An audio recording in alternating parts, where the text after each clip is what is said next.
inside the Dublin International Comic Expo with Greg Capullo. Thanks for taking the time to talk to us, Greg. Oh, it's my pleasure, yeah. For the guys and girls listening at home and watching on the videocast, can you tell us who you are and what you do? Right now, you know, I draw Batman for DC Comics. When the New 52 launched, Scott Snyder and I were given Batman, and then I'm still doing that currently. So buy the book because it's awesome. That must be one of the dream gigs to land. Yeah, I mean, you know, my mom has a drawing. I did a Batman and Robin when I was 4 years old, right? So now to come full circle and do it professionally, I mean, that's a win, right? Yeah. How did you get into comics? I mean, it's something I really wanted to do since I was 8 years old. And then when I was in high school, you know, I was still drawing superhero stuff. And then I just started going down to the Marvel offices. At the time, you know, it was pre-9/11 and all that. And you didn't need an appointment, really. I mean, you got in an elevator, got to the floor, you met the receptionist, and then I'd plead my case. You know, I've come a very long way, and I have a portfolio. Will somebody look at my work? You know, and you could do it now. You can't get past the lobby, you know, guards and all that. But that's how I did it, you know, and I'd meet with different guys. I even met with Jim Shooter at the time. He was an editor-in-chief, and along those ways, they'd give me the pointers, tell me what I was doing right, what I was doing wrong, and until eventually, you know, I got John Romita Sr. to be like my guy who went, you got to give this kid work, you got to give this kid work, right? I got good enough, and it gave me work. And so that's how it happened, man. It was just banging on the door over and over, right? Can you remember your actual first paid comic? My first paid comic was an independent comic called Gore Shriek. It was a local publisher, comic book shop who decided to go into publishing. It was called Fantico. And they came out with this little horror magazine called Gore Shriek. And so that was the first thing. I got like $40 a page to pencil, ink, and letter. Whoa. You know? But, living it. Yeah, I was living a dream. This is what I was fighting for. But anyway, so that was my very first gig. But my first Marvel gig was What If Daredevil Killed the Kingpin? And that's what, you know, when I was just like, yeah, I made my dream come true, you know? Yeah. So, very cool. And obviously, some of the other Marvel work that you've worked on. Well, full-time books, the first full-time book was Quasar, and it was a book that was ready for cancellation, right? So let's give it to the new guy. We're giving that the axe anyway, right? And but I actually raised sales by over 20,000, so it was spared from the chopping block. And then all those guys like Jim Lee and Todd McFarlane and Liefeld and all those, they went to Form Image, and when that happened, they gave me X-Force. Yeah. And so that's the stuff I did for Marvel, yeah. Yeah, I have to be honest, there was a little bit of a disingenuous reason for asking that, because as much as I like Batman, I love Batman, Quasar. Yeah. I'm an old school Quasar fan. Dude, no kidding, really. Wow, Wendell Vaughn, I loved it, and then they killed him off, but then they brought him back. Yeah. It's like comics. Yeah. Imagine that. So no, that's the first time. I can't be honest to say I remember it was you then, right? But I remember it was you now, if you know what I mean. Right. Yeah. So no, I loved Quasar. Oh, awesome, man. That's good to hear. It was really good. And am I right in thinking that from X-Force? Not that I didn't like X-Force, I did. But is that where you got the gig with Spawn? Yeah, I mean, Todd was phoning me up.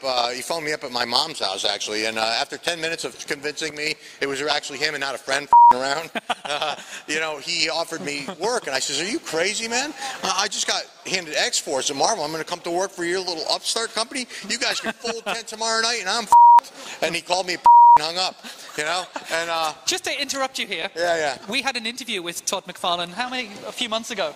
Yeah, it was scheduled for 15 minutes with his PA.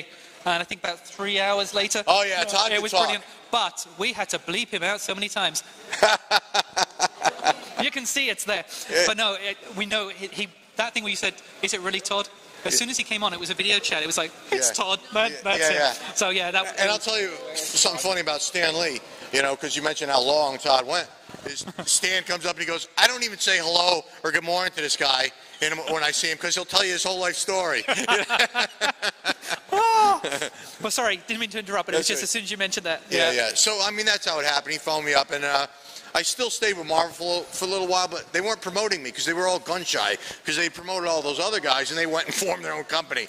So they didn't want to promote artists anymore, and that's when I called Todd and said, all right, I'm ready to do something. Yeah. And then obviously 80 issues later, you know. Yeah. And then what happened, I did a little stint with Robert Kirkman called Haunt. It wasn't well received. It was panned by critics. They were calling it Spidey Spawn. They even call it Spaunt, you know. And Spawn. That almost sounds like dirty, filthy stuff, right? I was in the X-rated theater and I stepped in some Spawn, you know. I think I've got that issue actually. Yeah. And so I married a lovely lady, and she had some boys, and one's old enough to go into college. So I needed to go more mainstream, make a little more money. And so I called Marvel, called DC, said, you know, I think I'm ready to come back to the mainstream. And the offers came in, and the offers came in, and Batman was the choice, right? The little boy who drew it when he was 4 years old, man. He goes, that's the one. So it has to be one of those. I mean, if you get offered something like that, you have to take it. We've been speaking to a few others, you know, who are maybe working for, I don't mean smaller, but Image, IDW, people like that. And if you get the call from Marvel, even if it's a one-off, you have to take that chance. Or DC, sorry, for Batman. So especially it was a big deal. It was relaunching Batman, which was even bigger, you know, coming out on issue 733 or whatever, you know. So, as an aside here, with the relaunch of Batman with the New 52, did you come up with the costume choice yourself? That was actually a Jim Lee design. Okay, he had redesigned all the costumes before the launch. Okay. And so I was kind of at the mercy of all that, you know. Did you slap him for that? I mean, it's, you know, I would have maybe designed it a little bit differently, but, you know, I'm used to doing it his way now. But the cool thing is in our retelling of the origin, I've got the redesigned costumes. Yeah. So he's going to look a little bit different again. So. But that relaunch, I mean, there's you know, there's relaunches and there's reboots quite often. But the New 52 relaunch really did kind of take off big time. You know, it's funny is because, you know, Marvel, the competitor, they like to shoot it down at every step. Every time I run into like Axel Alonso or something, you know, it really was a failure. It didn't really work. And I go, I don't know if I agree with you, because when I'm at cons, I have very young kids going, I've never bought a comic before, and because of this relaunch, I'm buying comics. And I have old guys come up, I'm an old guy, but older guys, and go, I used to buy, and, you know, I hadn't written in years, but this relaunch made me be able to come in and start collecting again. So I call that a win. I don't know what Axel's looking at. As relaunches go, it was Axel's got sour grapes, I think. Because they didn't think of it first. That's it, Marvel, the New 51. Who knows? So, you're on Batman now. Is there anything coming up on the horizon you can tell us about? Well, I mean, you know, we're just approaching the midway point of 0 year, and 0 year is our version of the origin of Batman, because some of the great stuff in year one no longer works in the relationship to this relaunch. And so we're doing that. After that, Scott's always got these big ideas, and I'm contracted to do 2 more years of Batman. So we're in it for a long haul. All I can tell you is, what we're doing in 0 year is going to be a lot of unexpected, fun stuff, and you should be on board for that ride. And that's just not me trying to sell, because if something sucks, I'll go, it sucks, man. You know, stay away. Go buy Thor. It's really cool, man. And, but the 0 year stuff is pretty badass. Scott's a cool writer who's, you know, I don't know if I insulted him. I go, you know, kid, you're really green yet. And, you know, well, if you can tell how I'm green, please give me a pointer of how I could be not green. And it's like, it's just time, because, I mean, relatively, he's new, and he's already great.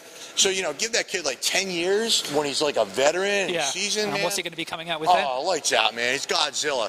I'm hoping I could keep his head down, you know what I mean? Otherwise, I'll be showing up at conventions with his head in a wheelbarrow. I got to help Scott in. I get him to his chair. His head's real big now, you know, dump him out of the wheelbarrow, you know. But he's doing all right now. He's very humble. He is. That name. Well, he's actually in the window over there with Superman Unchained. Yeah. Unchained. That's how I say it every time at conventions. Oh, you've got the Superman Unchained. Right. We will be dropping that in when we speak to him. Yeah. Well, I'm glad you are living the dream, and thank you so much for taking the time to talk to us. No problem. Is there any website or Twitter or Facebook or anything you'd like to link to that people can... My Facebook, I pretty much abandoned, man, you know. But, yeah, you can find me on Twitter. It's nothing fancy, man. It's easy, you know. My name, Greg Capullo. So, at Greg Capullo, and you find me, you know. And so I hope to entertain you, shock you, disgust you, appall you, you know, make you laugh, make you cry, you know, give you the whole gamut of emotion. So, yeah, follow me, you know. Maybe you'll think it's cool. It's great talking to you, man, and it's good to be in your homeland. Thank you so much. Right, Thanks for your time. Take care. My pleasure. Bye-bye. There you go. Thanks for your time.